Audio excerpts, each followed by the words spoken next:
Buenas tardes, nosotras somos del equipo 8, el cual está conformado por Rosa Estefanía Loya Mesh y su servidora Yulisa Madillo Cruz.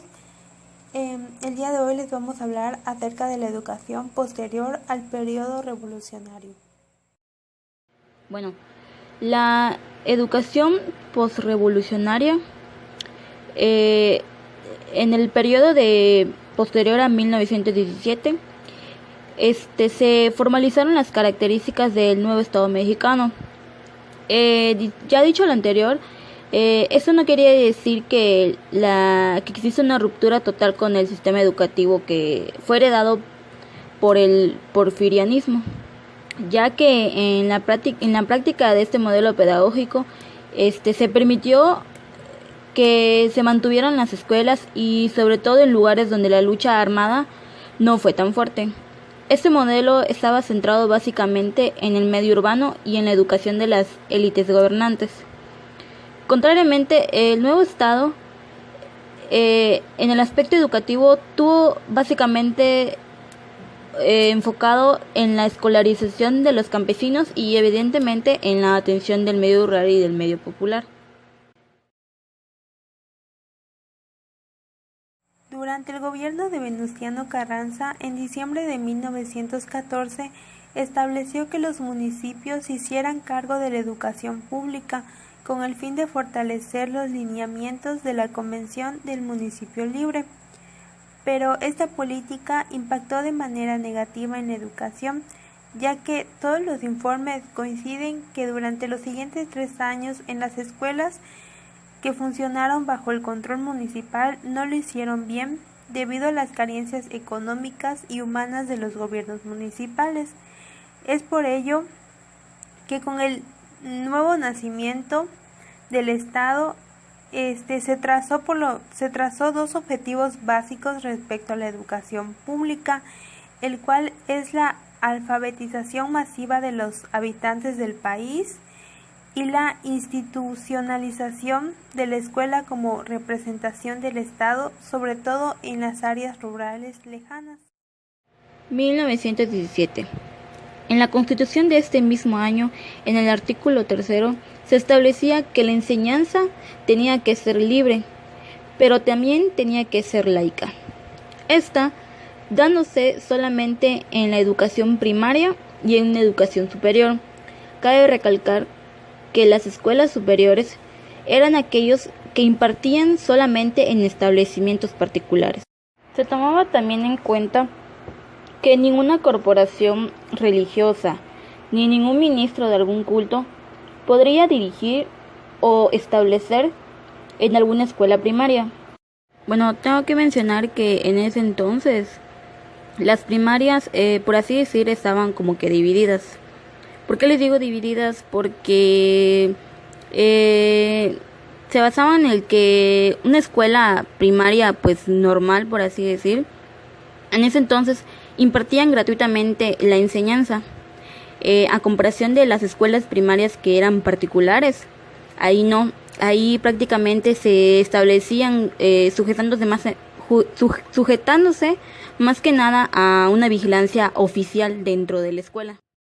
Bueno, durante la época de Álvaro Obregón, en 1921, se creó la Secretaría de Educación Pública por José Vasconcelos.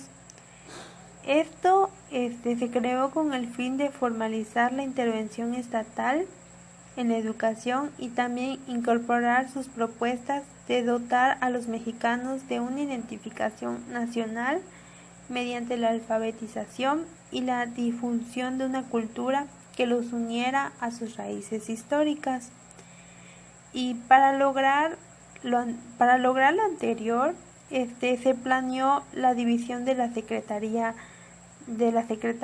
en 3 grandes departamentos, el cual es el departamento escolar, que atendía integralmente a la educación primaria, secundaria, técnica y universidad. El departamento de bibliotecas y publicaciones, que atendía la lectura y la expansión de esta a través de las publicaciones de los libros clásicos. y el Departamento de Bellas Artes, que tenía el propósito de atender el ámbito cultural mediante la promoción de las raíces culturales del pueblo mexicano.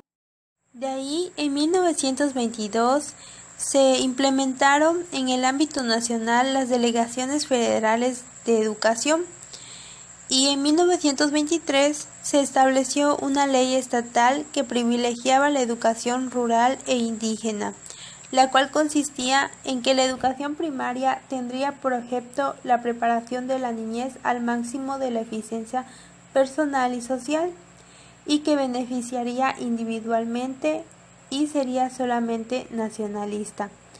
Y así pues la educación se centrara prácticamente en crear nuevas ideas mediante la creación de escuelas, la alfabetización, la enseñanza de técnicas productivas y el establecimiento de la presencia estatal en las regiones rurales del país.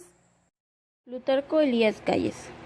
Bueno, Plutarco Elías Calles, como nuevo presidente en ese entonces en el estado, trabajó para poder crear y producir alimentos e industrias en el país, así como también pudo crear cambios en la educación y organizar las finanzas en ese entonces del estado. Durante su gubernatura, Calles logró grandes propuestas.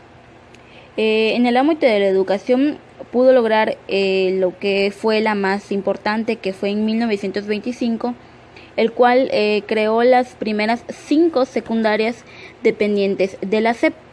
Bueno, estas secundarias, cabe recalcar que no tuvieron una muy grande demanda, además de que fundó escuelas normales regionales y la Escuela Nacional de Maestros. Como era de esperarse, a partir de 1926 estallaron diversos conflictos entre lo que era la Iglesia Católica y el gobierno, en ese entonces el gobierno de Calles, el cual pues respondió de una manera mala, el cual hizo que cerraran las escuelas católicas y todo convento que estuviera abierto en ese entonces. De igual manera estuvo deportando a sacerdotes extranjeros y estuvo suspendiendo los cultos que ellos daban. La iglesia por su parte no se iba a quedar callada y exigió cambios con respecto al laicismo educativo. Como sabemos, está plasmado en el artículo 3. Obviamente el gobierno, ante la negativa, pues las iglesias católicas prácticamente pues lo que hicieron fue organizar, por así decir, un complot, un boicot económico para poder reducir el consumo de las escuelas laicas. Organizó un boicot económico para reducir en ese entonces el consumo que estaba en el propio país, además de que promovieron igual el que las personas no asistieran, así decir, los niños no asistieran a las escuelas laicas que en ese entonces ya existían. Los padres de familia en ese entonces eran pues familias católicas que no estaban de acuerdo con que cerraran esas escuelas, con que cerraran y que pues prácticamente le cerraran las puertas de las iglesias o que le cerraran las puertas a poder estar dentro de un culto. Pues no estuvieron de acuerdo y lo que hicieron fue que crearon escuelas clandestinas. Esas en sus propias casas hacían pues ese tipo de escuelitas. Este movimiento que realizaron tanto la Iglesia Católica como las propias familias católicas, pues hizo que prácticamente la unificación educativa que en ese entonces Plutarco Calles había pues puesto para el Estado, pues obviamente él hizo como que intentos de negociación, cuando en ese entonces el gobernador Álvaro Obregón fue electo, pues ese mismo año algunas negociaciones se consolidaron con la Iglesia, las cuales detuvieron la última rebelión armada que tuvieron y pondrían en ese entonces el gobierno en peligro.